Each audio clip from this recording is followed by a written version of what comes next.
योग में सहज ही प्राप्त होता है। Context, commitment and compassion. जीवन का संदर्भ को एक विशाल दृष्टिकोण से हम देखते हैं तो छोटी छोटी बातों में हम उलझते नहीं।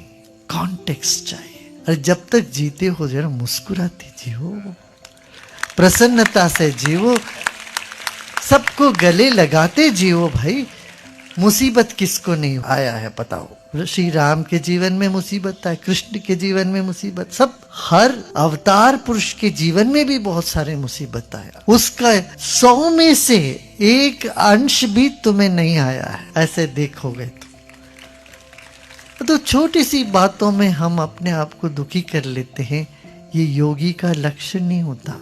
योग का लक्ष्य ये हेयम दुक्खम अनागतम, दुख आने से पहले उसको रोक दो, ये योग है। दुख कई तरह से आती है, कैसे शारीरिक दुख, क्यों जब चाहे तब खाए, कोई नियम नहीं है, संयम नहीं, कुछ भी खाते रहेंगे, कभी भी खाते रहेंगे। शारीरिक स्वास्थ्य के लिए भी योग करिए।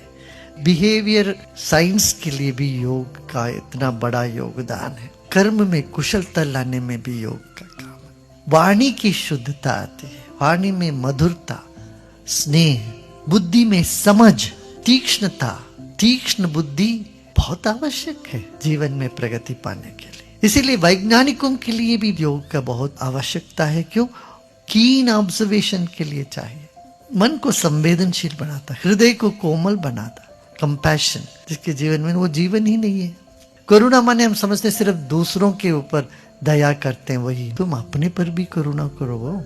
अपने पेट पर भी दया करिए, बहुत ज्यादा उस पर नहीं घुसाएंगे। अपने जोड़ों पर भी करुणा करिए, थोड़ा उसको मोड़ना काम देते रहिए। कमिटमेंट, निष्ठा, कोई चीज हाथ में लेंगे तो उसको करना, पूरा करना चाहिए। प्रतिज्ञाबद्धता, चाहे 100 बार टूट जाए कोई हर्ज नहीं, फिर शुरू करो। आप कोई भी प्रतिज्ञा लेते हो, टूटता है मान लो, इससे उदास होकर छोड़ना नहीं, फिर प्रयत्नशील रहना।